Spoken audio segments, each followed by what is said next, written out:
Hey guys, it's Hump Day and I have a Wednesday editorial for you. Now this one is geared a little more towards cop watching. It's titled Video Evidence Increasingly Disproves Police Narratives. And it's rather lengthy, so I'm going to put a link to this story in the description box below. You can go down and click that link and read the whole story for yourself. I'm going to give you quite a bit of it here, or some of it here, and you'll kind of know what it's about. And then if you want, you can go read the whole story. But, video evidence does disprove police narratives. A lot of times if police don't know they're being recorded, in several cases, they will, if they, let's say, assault somebody or violate department policy or violate civil rights, they will use their narrative in their police reports to describe, hey, we were right, we did the right thing. And you're going to know what I'm talking about as I go through this editorial. It's important to video record, to document everything you see. I keep hearing, and I'm going to use what happened here in Yucaipa, California on June 1st as an example, simply because I recorded that incident. And people keep saying my video is one-sided. I don't see how it's one-sided. I recorded. I documented. My video camera tells what happened. From when they started fighting, I ran across the street and I ran back. All of that is unedited. That's like what happened. Like I didn't cut it out and go, oh, let me cut that part out. Ooh, that guy hit. Let me cut him out. It runs from front to back. And my point of saying all this is that always run your camera when you see police interaction, or even when you see people attacking protesters, or it doesn't have to be tailored to the police. Anytime, see something, say something. See something, record something. When I'm in town, if I see people looking in store windows, or it's 1 a.m. and they're walking through somebody's yard, I look. Now, a lot of times I don't see that, only because a lot of times, too, when somebody's trying to burglarize a place or a prowler and they hear an engine coming, like my truck coming down the road, they'll hide. They'll be like, oh, shit, oh, shit, oh, shit. So that's why many times I may not see that person, probably why sometimes the cops don't even see them. But here in this editorial I'm about to give you, you have to record the police all of the time. Your video is going to tell the truth. My video of June 1st isn't one-sided. It documented what happened. My video is showing what happened. I mean, how is that one-sided? I didn't say, oh, they're wrong. I just said they didn't have to cross the street. Well, that's a fact. You didn't have to cross the street. You could have stayed your ass over there. Well, they were stealing from the Arco. Why didn't he call the cops and report them? Well, they were trying to burn the Arco down in the back. Why wasn't anybody arrested for that? Because that's not what they were doing. They were back there talking, like somebody else told me. But see, if they were trying to do that, why didn't you video record it? Why didn't you video record it? Now we have your word against their word. Video doesn't lie. My video showed everything that happened. Now, if people want to give their own narrative, that's on that. Talk to them. Don't talk to me. All I did was hit record and just held it up. And what I say is in the video. They cross first. Anyway, sorry I keep rehashing that, but I'm trying to hammer into you people. Record the police. Here's the editorial. AP News. Thank you, AP News. Minneapolis police initially told the public that George Floyd died after a medical incident during a police interaction. Video showed different. The Buffalo, New York Police Department said a protester tripped and fell. Video showed different. Philadelphia police alleged that a college student who suffered a serious head wound had assaulted an officer. Video showed different. All three claims were quickly disproved by videos seen widely on the internet and television, fueling mistrust and embarrassing agencies that made misleading or incomplete statements that painted their actions in a far more favorable light.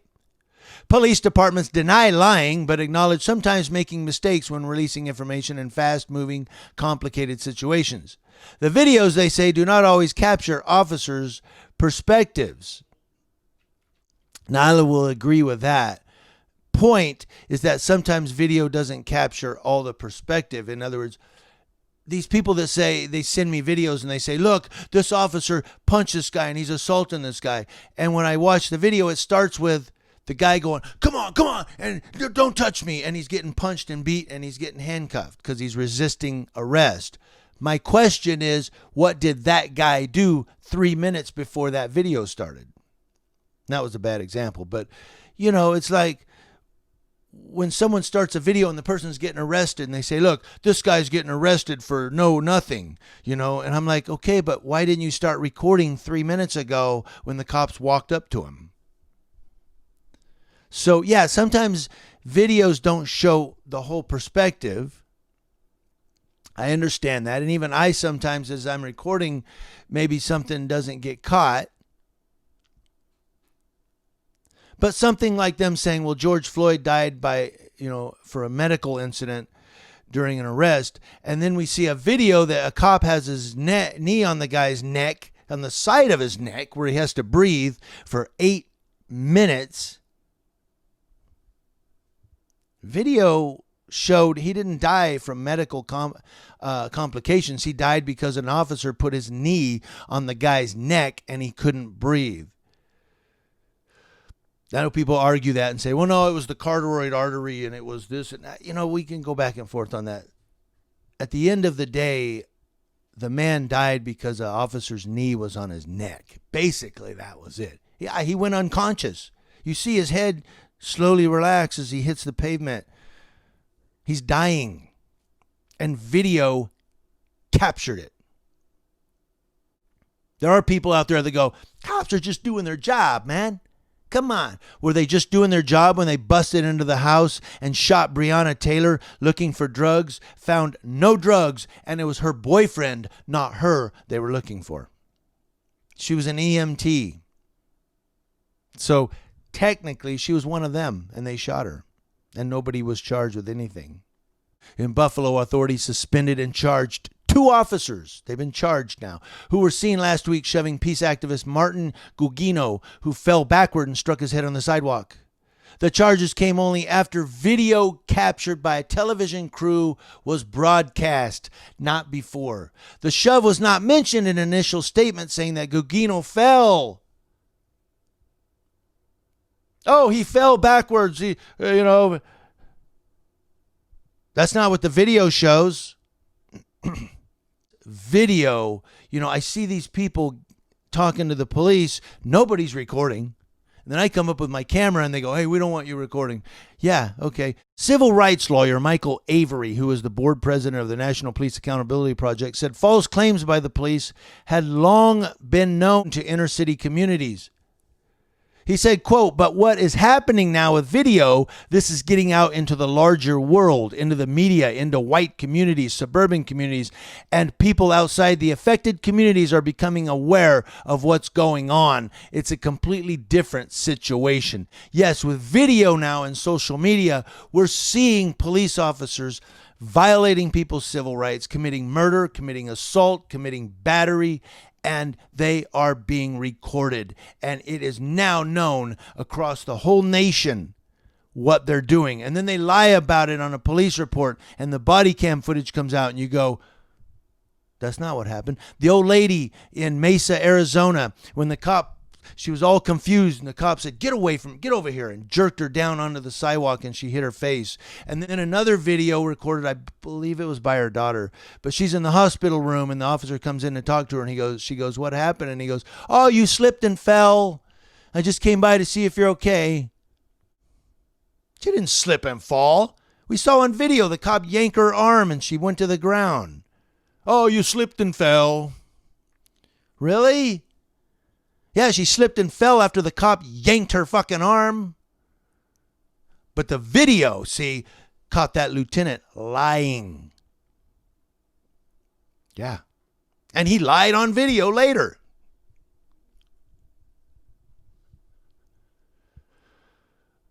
So that's why I record the police. But I also record the police for good cops. Look, I know people don't like me to use the term good cops, but God forbid, especially here in my town, one of our Yucaipa deputies ever does the right thing and then somebody lies and submits an internal affairs complaint and they go, well, it's his word against yours. And then they say, no, Jimmy was recording. Oh, really? Actually, I've been told that already happened at a bar here locally. That somebody was trying to say negative stuff about an incident that happened, and the Yucaipa PD said Jimmy was recording. And they watched my video and said, no, the cops were professional. Video always records the truth because it just records what happens. Video can't lie. Oh, an editor can lie. A content creator can lie by, doctoring it. I don't doctor mine. And when I do cut it down for time's sake or edit stuff, I usually only try to edit the stuff where they're just standing around like this waiting. I don't try to cut out stuff that's pertinent and that needs to be seen. It's the best I can give you. Guys, Community Leo Watch, watching Leos, that's law enforcement officers from coast to coast here on Hump Day. Let me know what you think in the comment section below. Always record, guys. Get those cameras rolling. I don't know why I see people not recording when the cops are searching their car. What are you thinking? And the cop says, no, I want you to put that away. No, I'm going to record you. I'm documenting. This is for my attorney. That's what you say. Thank you, guys.